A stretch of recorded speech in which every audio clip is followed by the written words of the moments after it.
Each of us has a unique career story to tell.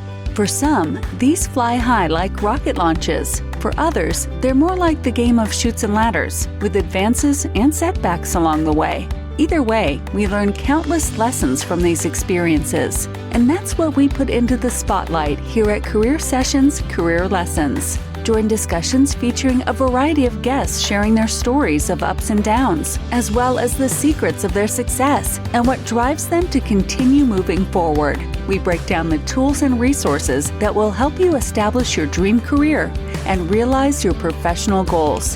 Here's your host, Junior Lowery.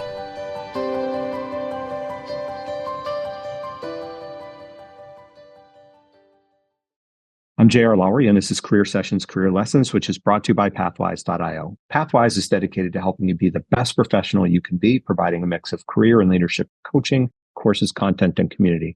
Basic membership is free, so visit Pathwise and join today. Today, my guest is Daniel Tolson. Daniel is the co-founder and CEO of the Tolson Institute, and over the last 14 years, he and his team have worked with thousands of individuals across a wide range of organizations to help them be better leaders, build stronger teams, and run higher performing businesses. He does this through a mix of human and AI-based service delivery. Prior to starting the Tolson Institute, Daniel was the co-head of cabin crew for Emirates Airlines, and his life prior to that, including time as a professional wakeboarder and an entrepreneur.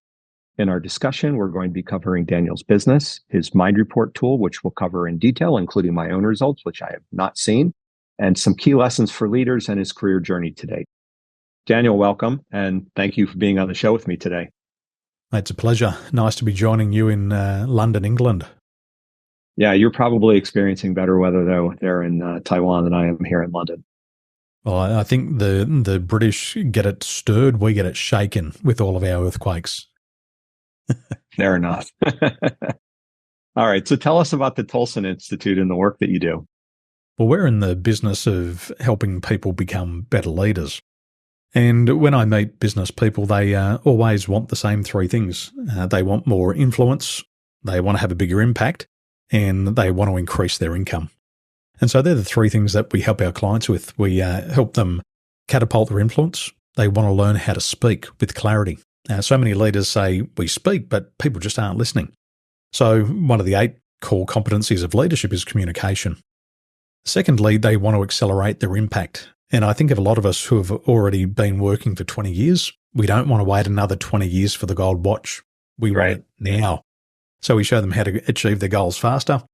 And then thirdly, every business and every individual wants to make more money. I've never heard somebody say, I want to earn less money. The only question is, how do we earn more? What I've learned with a lot of leaders is they're not necessarily wanting to just earn money for the acquisition and to park the money. It's what they can do with it. And a lot of them say, if we can earn more, we can help more. And one businessman said to me, he said, Daniel, we're already at $4 billion a year in revenues. It's not enough. And I thought to myself, not enough? And I asked him, I said, why not? He said, because we've generated a lot of money and we've fed 2 million homeless children. He said, but there's so many more starving and we've got to earn more. And I was like, wow, I want to be a part of that too. So they're the three things: influence, impact, and income, and we help them become a better leader. This is a big change for you. You've been doing this for a while, but you were leading the cabin crew staff at Emirates Airline before this. So how did you sort of make that transition into running a leadership institute? Well, I learned from a young age that there was 2 types of leadership. The first one was personal leadership, and the second one was strategic leadership. So as an athlete, I was always getting results for myself. So I had built businesses, I had run family businesses. One of the businesses I consult with today, I actually started working with them 29 years ago, sweeping their floors, picking up rubbish. And then along the way, I ended up with Emirates Airline. And it was probably the fault of having 2 girlfriends who were cabin crew and a business that went bad. And I decided I might go and work for somebody else for a while. And so I entered the corporate world and was trained really well and given a lot of responsibility, along with a $500 million aircraft, 17 new cabin crew every single day that I didn't know, 400 customers. And the instruction was get them from Dubai to the other side of the world safely and well fed, and then bring them all back safely. And that was the transition. And whilst I was there, I found another beautiful girlfriend who was cabin crew and ended up marrying her after we did a flight to Johannesburg in South Africa. Well, that's one way to meet people at work and while traveling. Fast forward to today. What's the shape and size of the business today in terms of number of people, numbers of locations that you work from, all of that?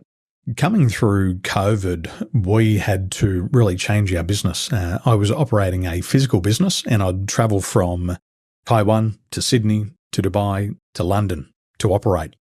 And the last project that I'd done, I was operating with one of Australia's oldest companies in Sydney, and that was October 2019.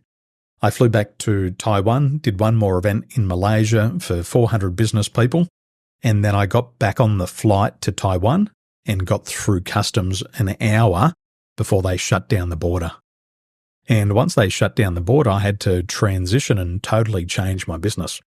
So in a matter of weeks, we went from operating physical events to doing online events, and we rapidly scaled.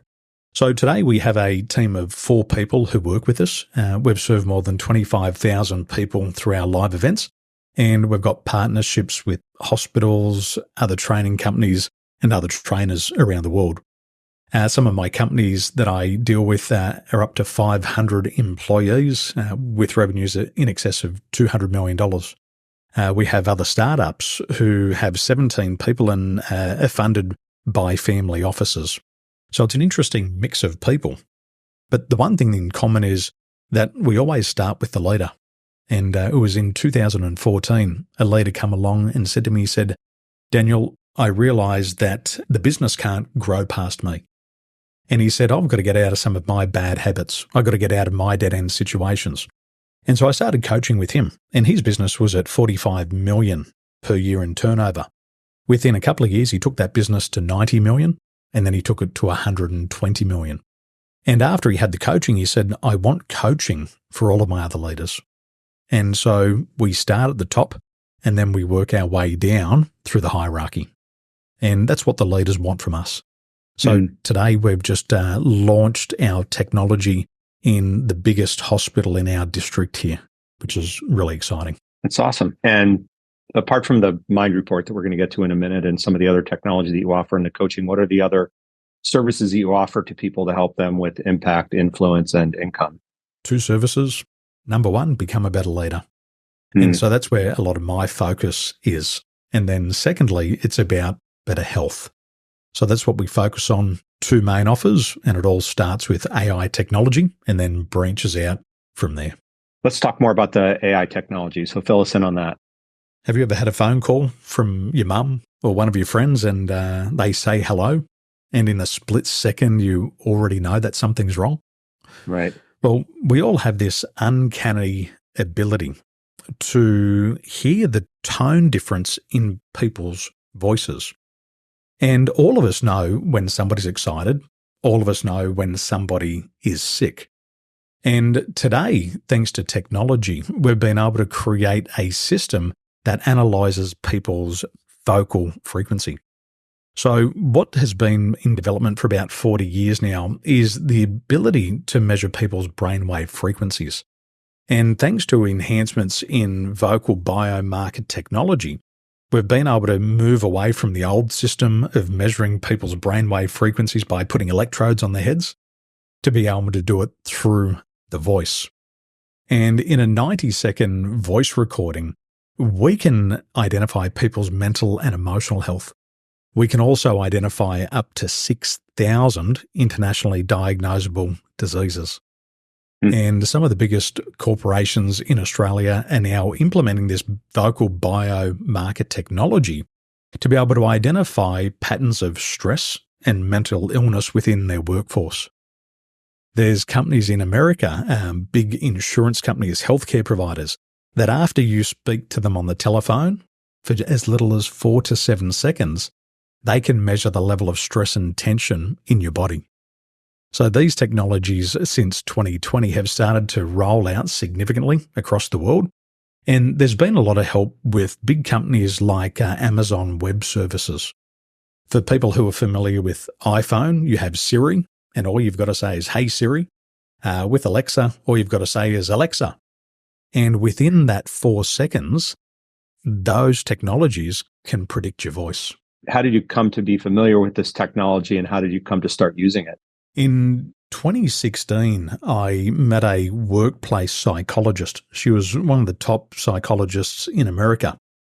And she introduced me to a behavioral assessment. Now, I'd been using behavioral assessments in my business, but they were all paper-based. So I'd have to sit down with somebody, take them through an interview, and some of these questionnaires, you'd have to ask 250 or 300 questions. And I'd been looking for a solution. And she said, Daniel, there's better ways. And I said, well, what have you got? And she sent me over a link to a website. I answered 25 questions, and then I answered another 25 questions, and then I flew to America. And she sat me down and she debriefed me on my behavioral tendencies. And I went through this report, and the first feeling that I had was I was in shock. I was shocked because I couldn't figure out how a little report could reveal so much about my personality. I said to her, I said, have you had a spy camera following me around? Have you been talking to my wife about these conversations? Because what you're describing here is exactly the conversation I was having yesterday. And she said, Daniel, there's sciences out there today that can help you understand more about yourself in 10 minutes than you could possibly learn if you were doing 10 years of self-discovery. And so in 2016, I got hold of this technology. And from 2016 to 2017, I put 1,300 of my clients through what's called an emotional quotient assessment. And I had this huge transformation in my business where clients said, you know me. They said, I've been trying to articulate this for a lifetime, yet you've got me in a couple of minutes. And I realized that having a piece of science really started to separate me from all the other coaches. That same year, I was also recognized as Brian Tracy's Rookie Business Coach of the Year. And I knew at that stage, 2016, that the future of coaching was going to be about trusting in science. Because everything I'd done before was all about perception. It was all about opinion. And if anybody knows anything about emotions, you could blow up right now and be angry, and 5 minutes later you could be on to your next $1 million idea and you'll say, I don't feel angry. And that was the problem that I had so much trouble trying to solve in the early days. Now, the trend continued, and I'd put more than 10,000 of these scientific programs together, these 10,000 scientific case studies. But what I noticed was that when COVID came around, the biases started to creep in to these old paper-based assessments because people have got a lot of time to think. They're going through all of these assessments, and they started to figure out, I could manipulate this system by answering this question in a little bit different way. And so I was introduced to another group of scientists, and they said, have you heard about vocal biomarker technology? I said, what is it? They said, well, like you're doing today, you can do it, but there's zero bias. He said, today you just do a voice recording. It's not about what you say, but this technology measures the brainwave frequencies in your voice. Now, what's fascinating is to create a speech sound, you need to activate about 100 different muscles in your body.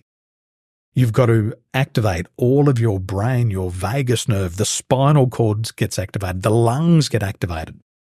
And what the technology does is it listens to the brainwave frequencies inside the voice. And it's something that you can't fool. You can't trick it because all of these functions of the body aren't in conscious control. And what's happening now is people are saying, Daniel, you know more about me after 90 seconds than I have of 30 or 40 years of self-discovery. And it happens so fast. 90-second voice recording, assessment lands on my desk, and we start to unpack it with our clients. And they're blown away because it gives them breakthroughs that they haven't been able to have on their own. And they keep saying, how do you know this? Well, the technology is there, and the psychology has been studied for 2,000 years. But machine learning, AI, big data has brought it all into one place. And it's changing the way that we lead, and it's changing the way that we do business. You mentioned earlier that it can detect a bunch of diseases. I'm curious how your voice recording, and just the production of your voice is an indicator of physical ailments. When we create speech, we've got to activate about 100 different muscles. We've got to activate our nervous system, our auditory systems, our sensory processing systems, and also our vocal and our language perception systems. Now, whenever there's illness or disease, it impacts these organs. So think about when you've got a cold and a flu. Does your voice change? Absolutely, 100%. Somebody who's got anxiety, does their voice change? Absolutely, their breathing changes. What about people with depression? Their voice also changes. So through the analysis and the science, what you'll see in somebody's vocal frequency, somebody who's heavily depressed, the volume of their voice significantly drops.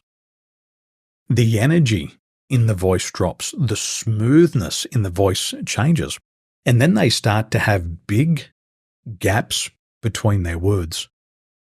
And the science can pinpoint this in a 90-second voice recording. And then through all the science, through the universities around the world that have developed this, they've created patterns, and the machine has started to learn what the pattern is. So, for example, in India, there's huge populations. Some cities, you've got 6 million people in these cities, but you might only have 100 psychologists. So trying to deal with mental and emotional health in such a big scale community is almost impossible. So what they do now in India is they get the patients to submit a vocal recording every single day, just a 30-second clip of their voice. And if the frequency changes in their voice, it'll alert the psychologist of major mental health problems. There's one thing in these technologies is that we can identify people who are at high risk for suicide. And every time this alert comes up, and I see it with my customers, I ask them, have you been considering suicide? Have you been thinking about ending your life? And they'll always say, how do you know that? Well, it's a pattern of human behavior. And when our mental health and our psychology changes, it changes the way that the whole body functions. In moments, we can figure it out. So some of the biggest companies like Qantas Airlines are starting to implement this as part of their HR and mental health programs. So you do your mind report with a single 90-second recording. A lot of what you're talking about, though, is relative, right? Like lower volume, greater spacing between words, some of the other differences that would occur from one moment to the next in somebody's voice. How do you get a sense of those things when you don't have a sort of a comparative view of somebody? Like an X-ray. Think about an X-ray. If you fall over and you break your arm, you go to the doctor. And at the hospital, they do an X-ray. And the X-ray peers through the skin and looks at things like bones and joints. And with that technology, it can see a broken bone. The same principle applies with Mind Report. Instead of looking at physical things, we're looking at invisible things like mindset, emotion, and psychology. And so it's through the vocal frequencies and the biomarkers in the voice that learns. And what you'll find is over time, when the client moves through a stage of depression, anxiety, they resolve the problem, their vocal biomarkers change. So as they change, we update. Just like the doctor tests your blood on a regular basis, the same principle. But we're doing it through the voice. You advertise that 90 seconds can teach you how to walk into a room and lead anyone. How does it do that? If we think about humans are complex and humans are different. And that's two of the first things we have to learn as leaders. People are very complex. If you want to be a really good leader, you've got to understand human psychology. But psychology may not be your forte. So what we do these days is we say to leaders, if you want to have an intimate awareness of your team members, get them to complete Mind Report. And so through the employment process or through the development periods, we get people in organizations to do their voice recordings. we get their personality profiles, and then we give it to the leader. And then immediately, the leader can adapt to their preferred style. Years ago, Dr. Tony Alessandro, he was talking about the golden rule. And the golden rule is to treat others the way that you want to be treated. Now, that sounds nice. It sounds biblical. And for me, I'm a very competitive person. I'm a former Australian champion athlete, 3-time state champion. I've competed at the extreme games with the world's best. And if I treated everybody like a competitor, I'd have no team. I'd have no customers. I'd see everybody as the enemy. And so I actually tried to take that approach into leadership. And I quickly realized that it didn't work. People today, it doesn't matter what size the business is, they don't want to be treated like a number. They want to be treated like an individual. And so once you understand how people think, what makes them stressed, how they express their emotions, are they dominating personalities or are they more people pleasers? Once you understand that about people, you can apply the platinum rule. And Dr. Tony Alessandro wrote a great book called The Platinum Rule. And the foundation of the platinum rule was treat people the way they want to be treated. And that's how you get the best out of people. And so if you've got the technology, you can walk into any room and you can lead anybody. There's no guesswork. You just trust in science. I did the test a few days ago. What did it tell you about me? And what do you want to know? How deep do you want to go? Well, one of the beautiful parts about Mind Report and the one that you've completed, we're looking at 3 things. The first thing we look at is stress level. Now, in America, stress costs the economy $300 billion every year. In the UK, headaches alone cost the country 11 working days per person in the country. And every business and every country is having problems in stress. So the first thing we look at is stress. The second thing we look at is personality type. And if you want to be able to walk into any room and lead anybody, you've got to understand their personality. As a leader, I had 17 new cabin crew every single day. I can't sit down with them for 8 hours before the flight to get to know them. I've got to know them immediately. So we look at personality style because some personality styles are going to gel and some are going to have conflicts. And we want to sort that out, and we're going to have a look at yours. And the third thing that we have a look at is the 7 energy centers in the body. So people who are familiar with the chakras, our technology can measure the amount of energy in each of these 7 chakras. And that reveals to us unique personality strengths and even potential limitations. So they're the 3 things we're going to have a look at today for you. Sounds good. Now, the first thing we had a look at was stress type. And there's 3 types of stress. There's logical stress, there's compound stress, and then there's sentimental stress. Logical stress is about work. It's about our future. It's about things that are happening right now in the moment. Sentimental stress, on the other hand, is all about people. It's about customers. It's about colleagues. It's about everything with a heartbeat. Sentimental stress also has a lot to do with the things of the past. So we have sentimental on one side, logical on the other, and your type of stress is right there in the middle, and it's called cumulative stress. Okay. Now, cumulative stress is a slow build-up of pressure over time, and it happens when you're in a constant environment that keeps triggering you over and over again. It's also to do with a lot of unresolved issues that we just brush under the rug and we say, I'll come back to that later. I'll come back to that later. And that's the type of stress that you've got at this moment. Sure. Now, a couple of things that will exacerbate that is that based on my first impression of the report, you're probably going to exhaust yourself.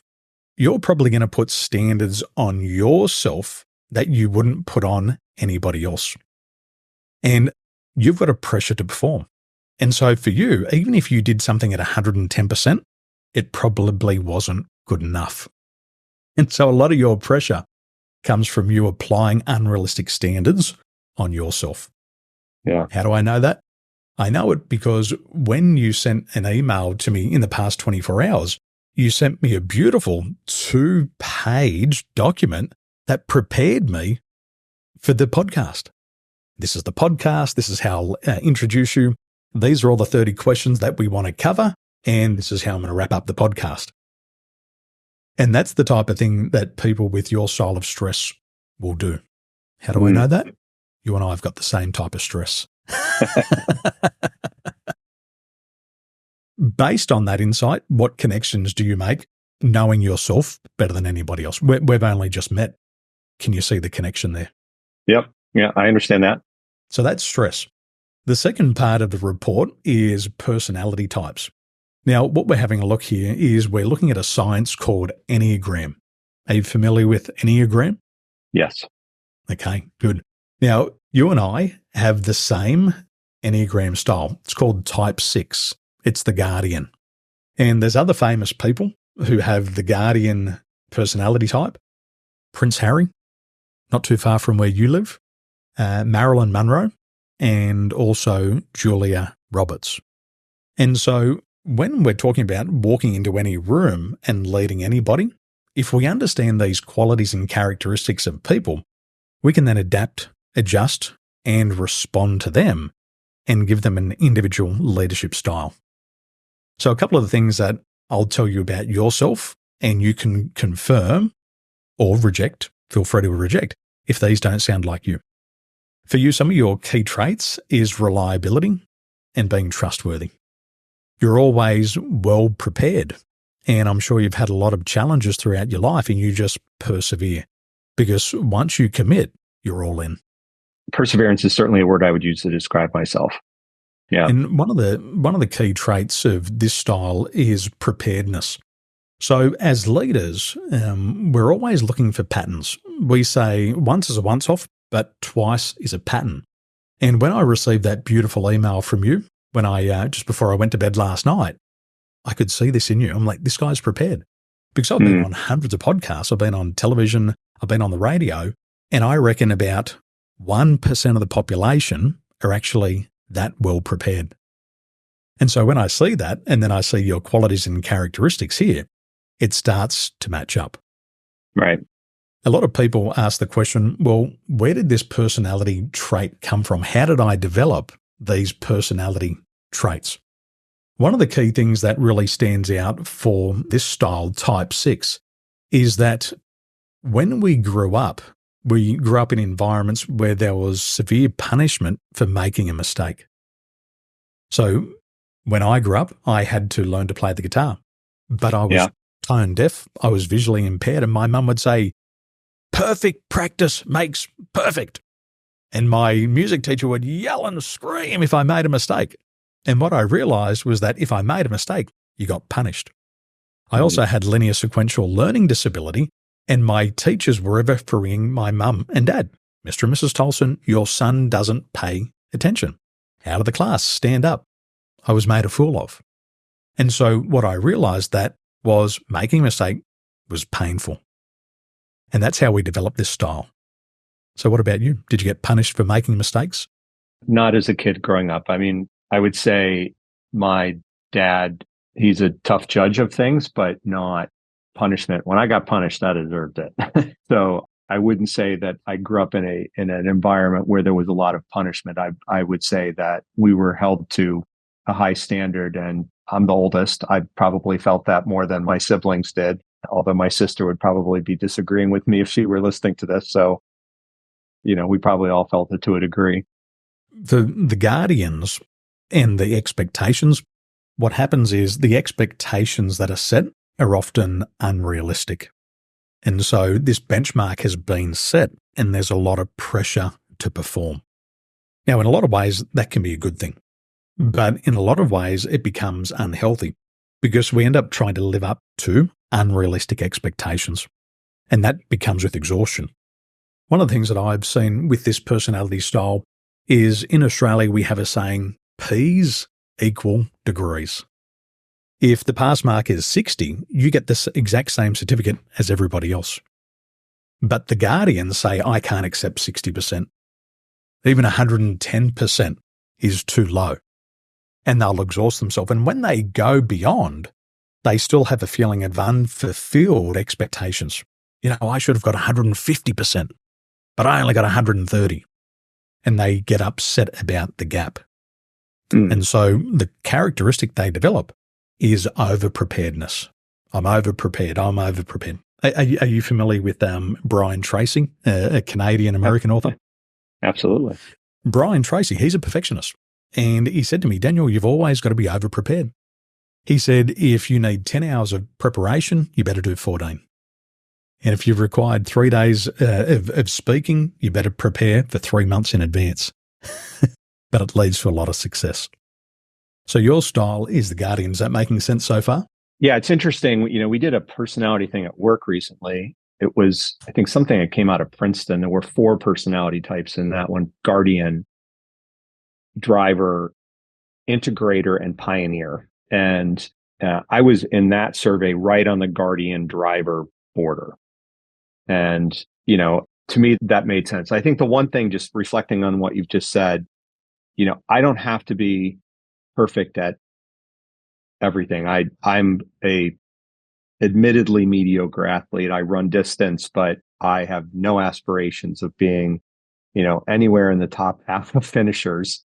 My goal is to finish, and I'm okay with that. Right. And so I think in some ways, as I've gotten older, I've probably, you get realistic in your expectations, and I'm doing it for the experience and the joy of doing it and the accomplishment of doing it, not necessarily for what was my exact time and how did I do, would I like to do better, than I've done in some races? Absolutely. But, I accept the fact that when I go out in the morning, I'm running in the context of everything else I've got going in my life, and I'm not putting in perfect practice every day because I just don't have the wherewithal to do it. And I think I've kind of made peace with that much more so in later life than I probably did when I was younger. Well, I think we go through that period of darkness. Women tend to go through it earlier than men, and so they start their self-discovery a lot earlier, and the men tend to do it a little bit later on. And for me, my biggest breakthrough was, I think a lot of us who get into personal development, we feel that we're broken in some manner. There's something holding me back. I've got this goal, but I just can't break through that invisible glass ceiling. Right. And I remember when I found my first life coach, I was 28 and I wanted more in my life, but I kept on coming up to the same obstacle and going through dozens of behavioral reports. And I remember even hiring a coach. It was costing me $2,500 per hour for the coaching. And I got to the stage where I said, I still don't have my breakthrough. And I really expected it. And once I learned about that Guardian personality type for me, and the perfectionism that came along with it, I started to realize what my biggest obstacle was. And the scientist who took me through the report, he said, Daniel, there's a quality here within the Guardian where you demonstrate perfection. And I said, I couldn't be a perfectionist. I'm an athlete. I'm always falling and learning, and I'm an entrepreneur, and I've started multiple businesses. It can't be me. But then when I looked at it, the way that a perfectionist punishes themselves is setting an unrealistic expectation. So I went back and I started to have a look at my goals. My first goal for my coaching business was to earn $1 million. Now, I was a full-time leader at Emirates Airline, earning less than $50,000 per year, working full-time. My value is $50,000 a year, yet I've got a personal goal of earning $1 million, and I was beating myself up. And what would happen is I would refuse to lower the standard. And I never felt that I was moving forward. People are saying, Daniel, you're doing phenomenal. You've replaced your income. You're earning this type of money. You're doing well. But I was still 600,000 short. I was still 300,000 short of my goal. And I'd constantly beat myself up. And that beating myself up, what did it look like? It was the grind. I wouldn't go to bed at 11 or 12 or 1. I'd stay up till 3 o'clock in the morning. And that was the perfectionism. Yeah. And the scientist pointed it out and I went, oh my gosh, I've never realized it. I looked back through my life and I finally saw at age 40 a pattern of self-harm. And I had that breakthrough. And when people have a breakthrough, sometimes it's just about the awareness. We always say that awareness precedes change. I had a lot of coping mechanism, but you can't fix a problem that you don't know what it is. And finally, I came to the root of what my problem was. And in that given moment, I stopped that behavior immediately. And I've never looked back. And that was the big one for me. And I could never see it in myself. And I think with age, like you said here, now I say, okay, I don't have to prove myself to anybody. I don't have to prove myself to myself. I know how good I am. And now just enjoy it. So that's a big one for me too. That was the second. What's the third? The third one is energy centers. Are you familiar with energy centers, the 7 chakras in the body? Vaguely. Okay. Now, when we look at these, what we're looking at is we're looking at a blueprint of the body. And what happens is the blueprint of the body stores all the information from our past pain and traumas. And when we have energy deficiencies in any of the chakras, it can lead to mental health, emotional health, and physical health problems. And so this is where we can get into the diagnosis of a lot of disease. And if you think about the locations of these 7 chakras, they're energy centers of the body where there's huge clusters of nerves. So we have our crown chakra, third eye chakra, throat chakra, heart chakra. We have our solar plexus, our sacral, and our root chakras. And each of these have a different energetic influence on the body. So when I look at yours, we look at 7 different energy centers. I can see that your crown energy center is balanced. The third eye energy center has got too much energy at the moment. The throat chakra is overactive. The heart chakra is too low. The solar plexus is low.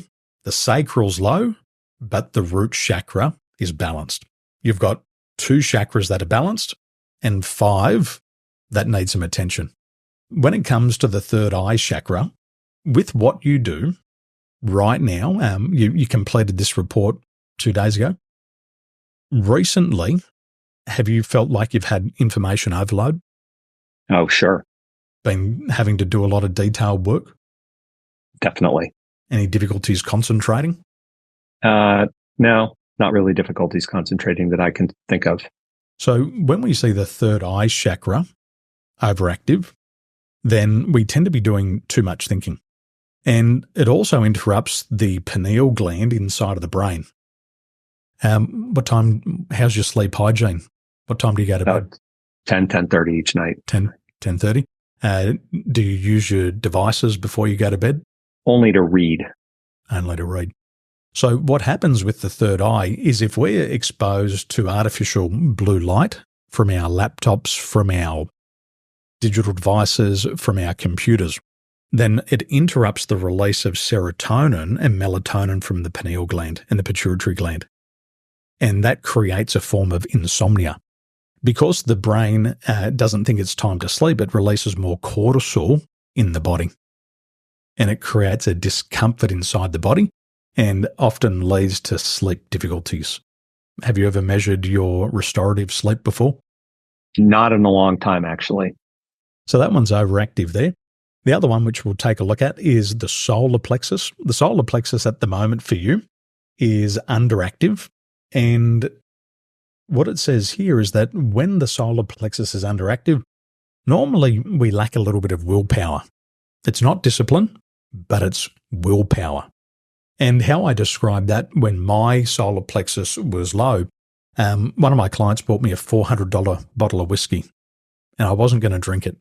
And he kept messaging me, have you had a glass? Have you had a glass? Have you had a glass? Yeah. And I said, no, because I know that if I open it up, I've got no willpower to stop. So I gave into 1 nip, to 2 nips, to 3 nips, to 4 nips, to 5 nips. I kept drinking the bottle. And it's not that I lack discipline, it's the willpower. Does that make sense? Yeah, sure. So there are a couple of things that you can start to think about for your performance. And I know for my life, I'm a very disciplined person. I do what has to be done, but getting the momentum, the willpower to start requires a lot of energy and often leads to exhaustion for me.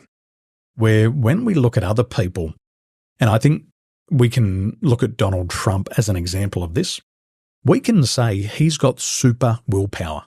Like, you think about this guy, he's 79 years of age, he's still applying for the job, and he's been performing for months on end, and you think to him, how can this guy do these back-to-back events nonstop? Whether we like him or not, he's got super willpower. And when you look at Elon Musk, it's somebody just with super willpower. Mark Zuckerberg from Facebook, super willpower. Right. And sometimes these things just give us a competitive edge.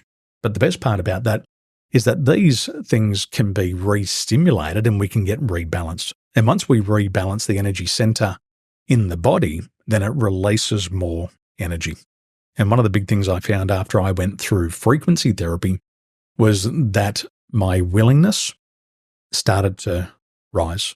I had the willpower to chase what I wanted. So all these things, they're not fixed. None of this is fixed. All of this can be changed over time. And that's the difference with this system. A lot of systems like DISC, I love DISC, but they say that DISC tends to be fixed over time. There's a major trauma or significant emotional event. Where in this science, we still believe that people can change their personalities. First is you've got to get a baseline for where you're starting from. And then today with therapies that we offer our clients is you can actually change the brainwave frequencies inside of your body. And you can start to change that personality with frequency therapies. How does that actually work? How many hours do you have? Well, we're going to run out of time here today, but I'll give you the big picture. Yeah. We're exposed to about 10,000 frequencies per second. And our team of scientists, what they do is they compose frequency therapies. You might have heard of binaural beats, isochronic tones, solfeggio frequencies. What we do is we orchestrate custom sound frequencies. And what we do is we introduce 1,000 new frequencies to the brain per second. And we change the way that the brain waves operate. Every single chakra from the top to the bottom has its own unique frequency. Disease in the body starts to occur at around about 50 megahertz.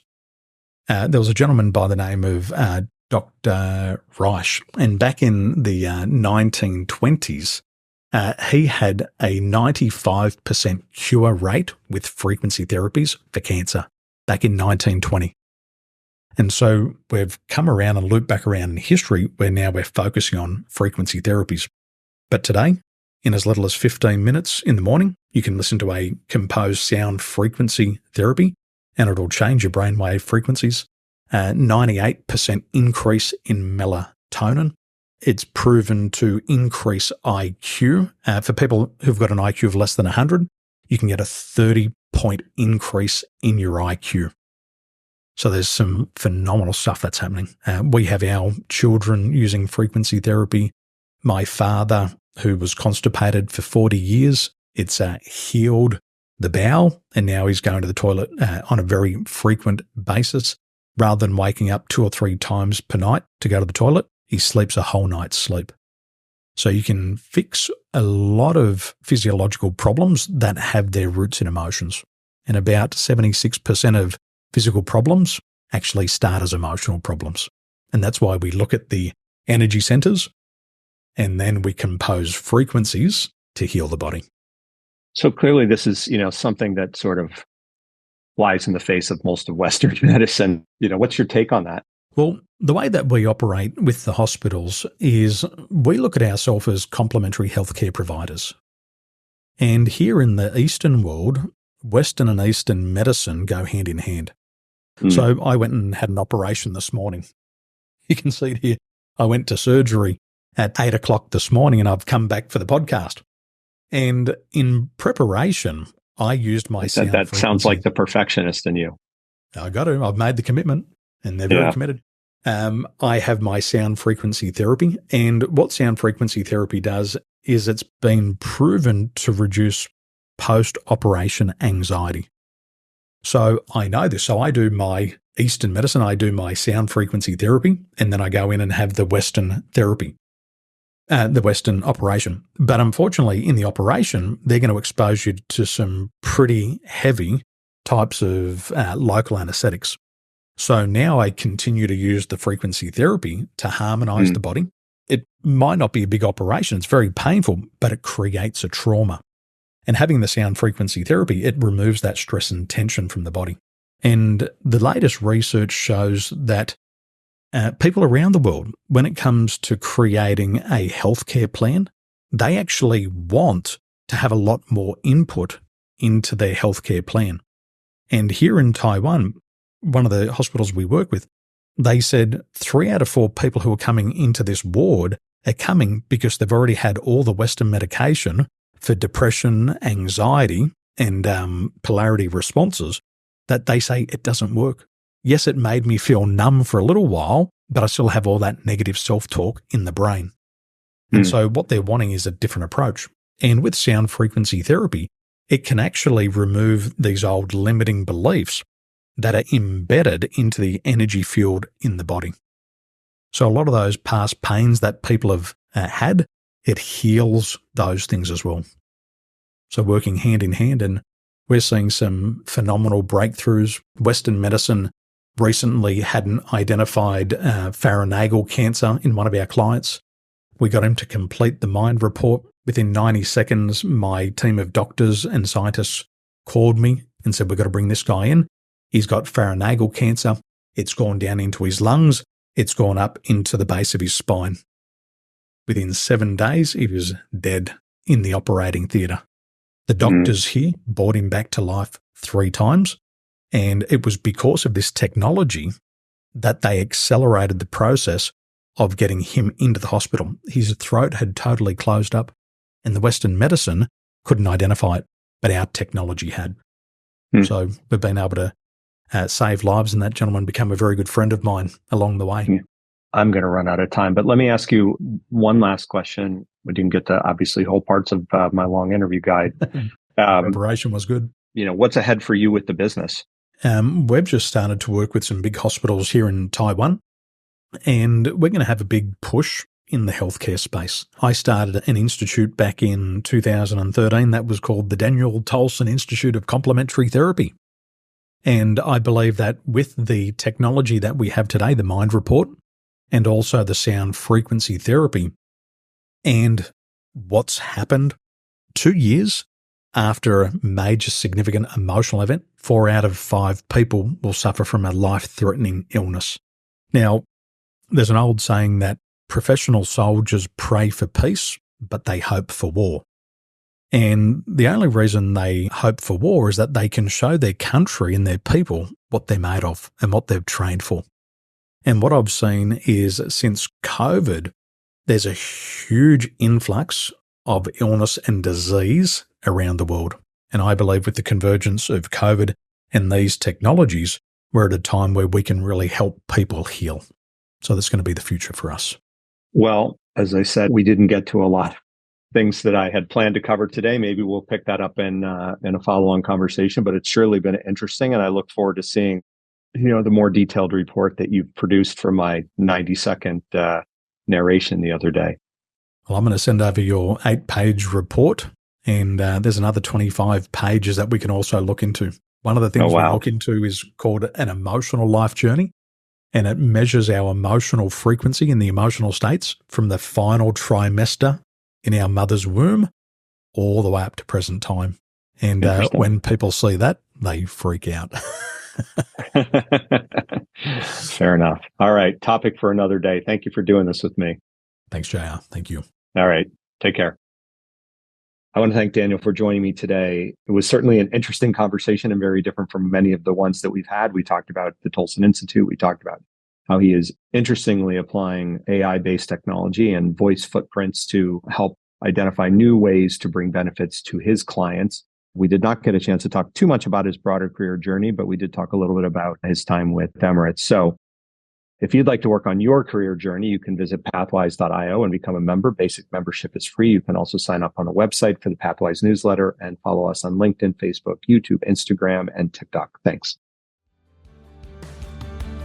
Thank you for listening to Career Sessions, Career Lessons. We hope the nuggets of wisdom shared today help guide your path to the successful career of your dreams.